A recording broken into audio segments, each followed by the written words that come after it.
So I thought. In the bright glare of the strongest street lights he saw, just below him on the sidewalk, a lady in nothing but a shift and violet bloomers.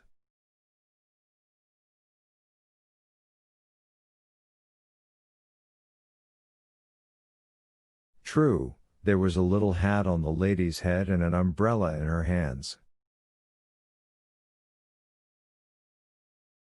The lady, who was in a state of utter consternation, now crouching down, now making as if to run off somewhere, was surrounded by an agitated crowd, which produced the very guffawing that had sent a shiver down the film director's spine.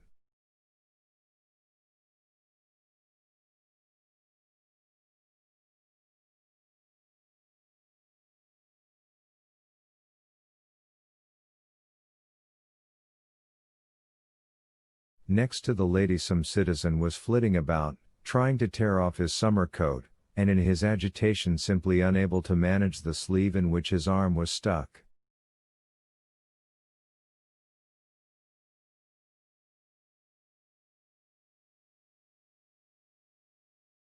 Shouts and roaring guffaws came from yet another place, namely, the left entrance, and turning his head in that direction, Gregory Danilovich saw a second lady, in pink underwear.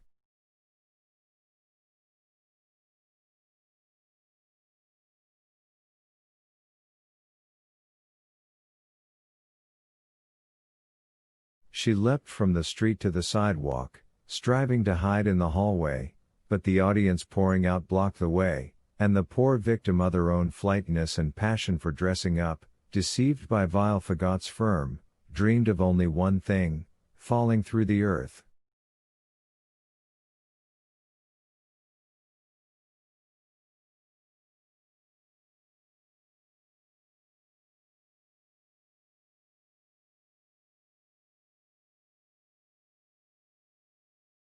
A policeman made for the unfortunate woman, drilling the air with his whistle, and after the policeman hastened some merry young men in caps.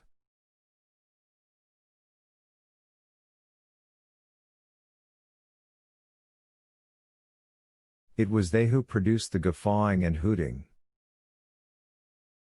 A skinny, mustachioed cabby flew up to the first undressed woman and dashingly reined in his bony, broken-down nag.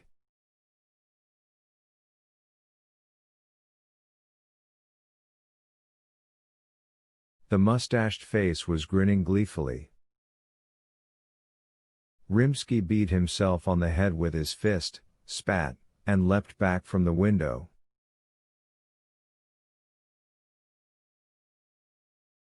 For some time he sat at his desk listening to the street. The whistling at various points reached its highest pitch, then began to subside. The scandal, to Rimsky's surprise, was somehow liquidated with unexpected swiftness.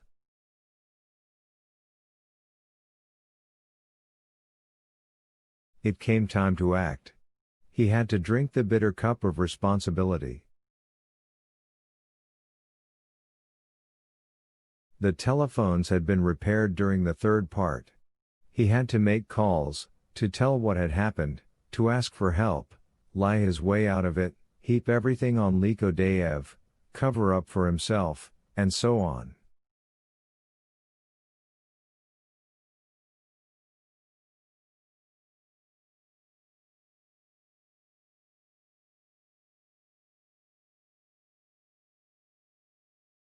Pa, the devil. Twice the upset director put his hand on the receiver, and twice he drew it back.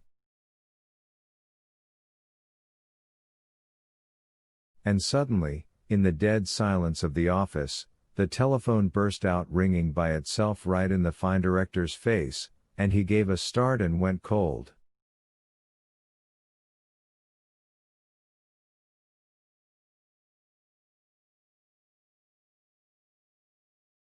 My nerves are really upset, though, he thought, and picked up the receiver.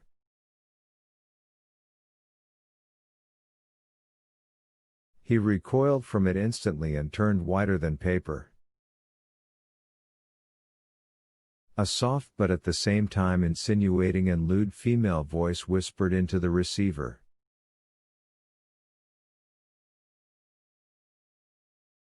"Don't call anywhere, Rimsky, it'll be bad." The receiver straightaway went empty. With goose flesh prickling on his back, the fine director hung up the telephone and for some reason turned to look at the window behind him.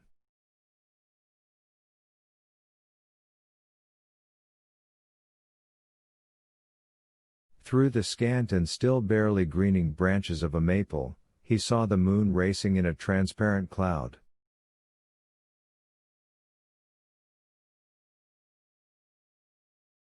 His eyes fixed on the branches for some reason, Rimsky went on gazing at them, and the longer he gazed, the more strongly he was gripped by fear.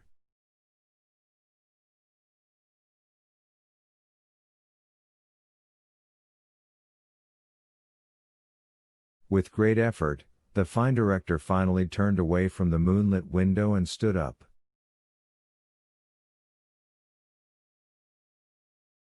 There could no longer be any question of phone calls, and now the fine director was thinking of only one thing: getting out of the theater as quickly as possible.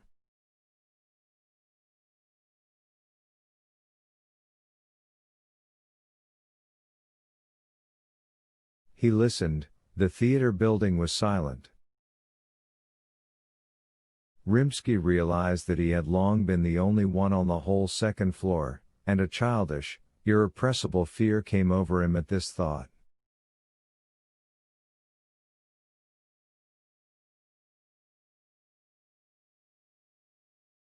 He could not think without shuddering of having to walk alone now along the empty corridors and down the stairs.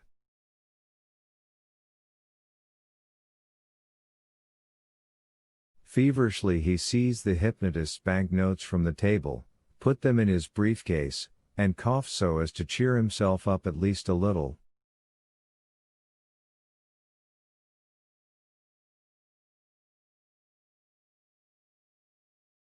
The cough came out slightly hoarse, weak. And here it seemed to him that a whiff of some putrid dankness was coming in under the office door.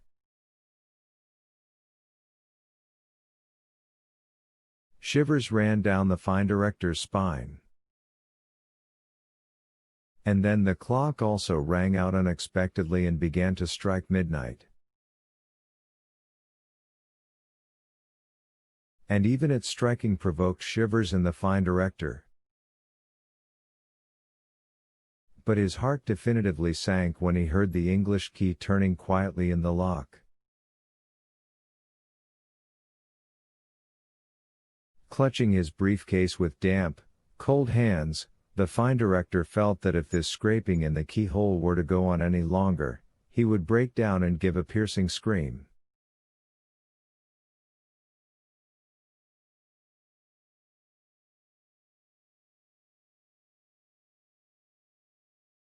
Finally the door yielded to someone's efforts, opened, and Varenyuka noiselessly entered the office.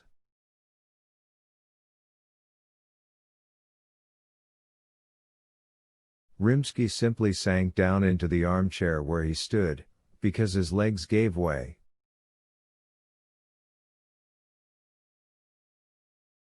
Drawing a deep breath, he smiled an ingratiating smile, as it were, and said quietly,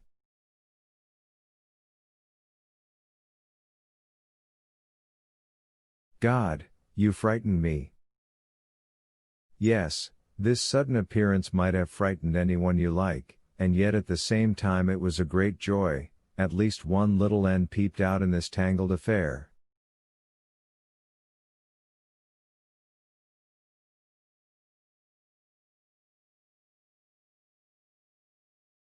"Well, tell me quickly." "Well, well?"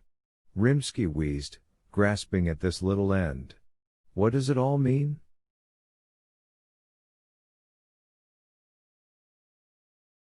"Excuse me, please," the entering man replied in a hollow voice, closing the door. "I thought you had already left."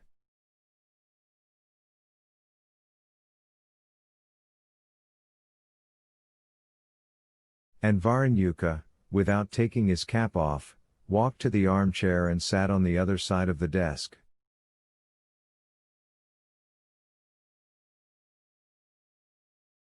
It must be said that Varanyuka's response was marked by a slight oddity which at once needled the fine director, who could compete in sensitivity with the seismograph of any of the world's best stations.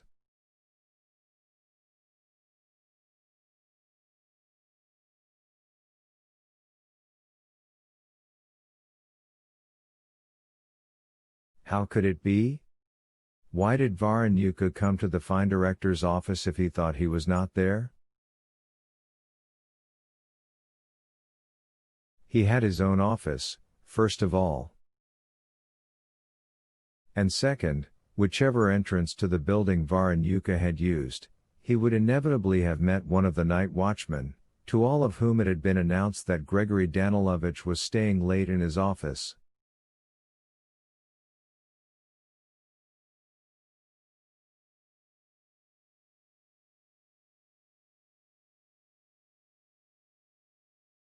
But the fine director did not spend long pondering this oddity, he had other problems.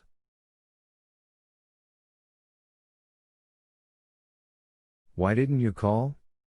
What are all these shenanigans about Yalta? Well, it's as I was saying, the administrator replied, sucking as if he were troubled by a bad tooth. He was found in the tavern in Pushkina,